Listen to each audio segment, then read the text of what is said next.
If you've taken a physics or engineering course before, you might be familiar with harmonic oscillators already, but most systems that physicists and engineers describe with harmonic oscillators actually aren't harmonic oscillators. One common example is a pendulum swinging back and forth. Now, if you give this thing a push, then it just swings back and forth, so it kind of seems like it could be a harmonic oscillator. But in fact, it can't be a harmonic oscillator because it has two equilibrium positions. There's one equilibrium position where it's hanging straight down, and then there's another equilibrium position where it's pointing straight up. Now, it's true that this second equilibrium position is not stable, but it is an equilibrium position.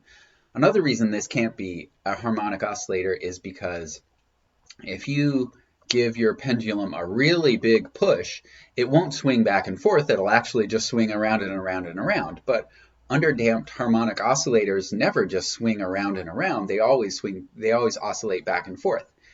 You can see that this pendulum system isn't a harmonic oscillator if you actually do the physics to write down a differential equation for it. If you measure the position of this pendulum using an angle theta, so that theta is your coordinate and it's a function of t, the differential equation you get is essentially d squared theta dt squared equals minus sine theta. Actually, there are some constants in here that depend on the length of your pendulum, the mass of the pendulum bob, and your local strength of gravity. But because the right-hand side isn't just a multiple of theta, it's actually sine theta, this isn't a harmonic oscillator. Indeed, this differential equation isn't even linear. So what's the deal? Why is it that harmonic oscillators seem to show up in so many places when in fact they aren't actually harmonic oscillators? So let's have a look at sort of a very general situation. So y is going to be some function that describes the state of a system, and it can change with the function of time. So in the pendulum example, theta is really playing the role of y. M is going to represent some kind of property of the system that prevents y from accelerating. So in the pendulum system, that would be the mass of the pendulum, which I've left out of the equation here. And then also suppose that we have some influence that accelerates y, and the strength of this acceleration only depends on the value of y. Now, in the pendulum situation, this would be the force of gravity pulling the pendulum downwards, and the acceleration, the sort of tangential acceleration that gravity causes, is a function of how high the pendulum is. So this is a very general situation. Indeed, if you have any force as a function of position, and you write down Newton's second law, if y is position, m is actually mass, and F is a genuine force, then Newton's second law gives you F of y equals m times y double prime. And in fact, this is the sort of general setup that I'm going for with these descriptions. If you, the general setup is that with these three things in your system, you get a differential equation that looks like f of y equals m times y double prime. Now, unless this function is just some constant times y, this is not a genuine harmonic oscillator, right? For example, in the pendulum case, this function is sine of y, minus sine of y, instead of just some multiple of y. So why is it that systems that look like this often look like harmonic oscillators? Well, here's the reason. So let's suppose that we have a stable equilibrium.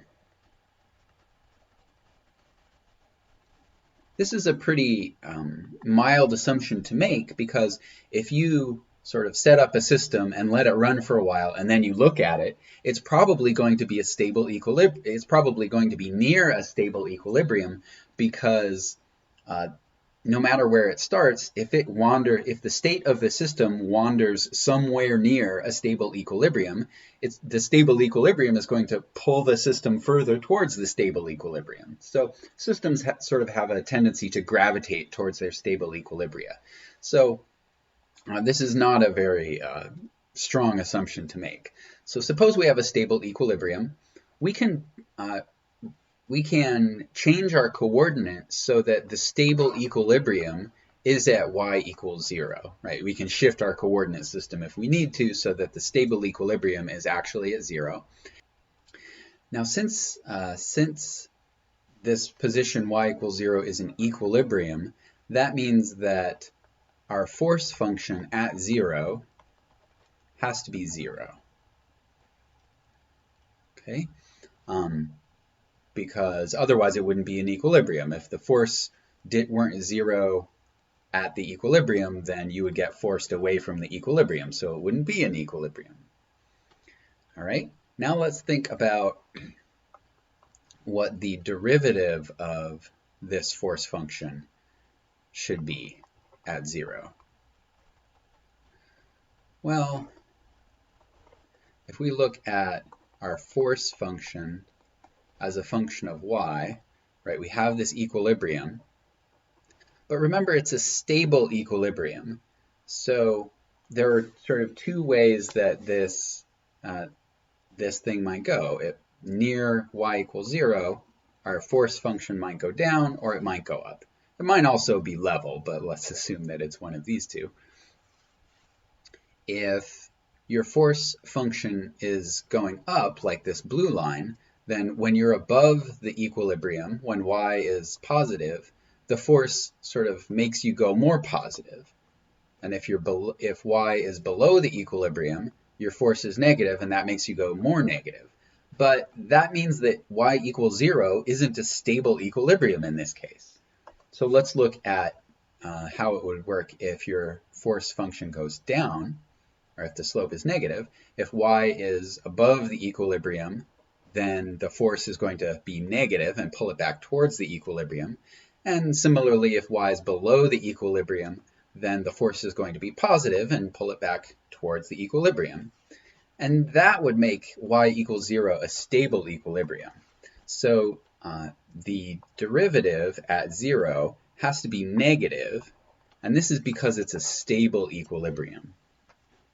Okay, so let's see what use we can make of these two things. Now remember, both of these are just coming from the fact that we have a stable equilibrium.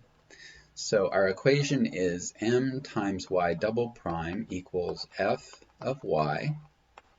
But what we can do is, since we know a little bit about the function f, we can approximate f, or replace f, with its Taylor series at 0.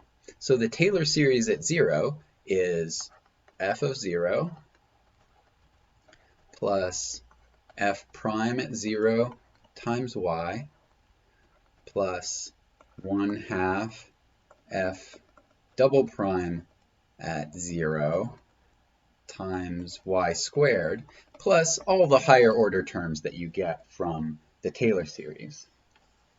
Okay, well, if y is small, so as long as y doesn't move too far away from the equilibrium, then all of these later terms, right, if y is small and you square it, it gets really, really small. If y is small and you raise it to the third power, it gets really, really, really small.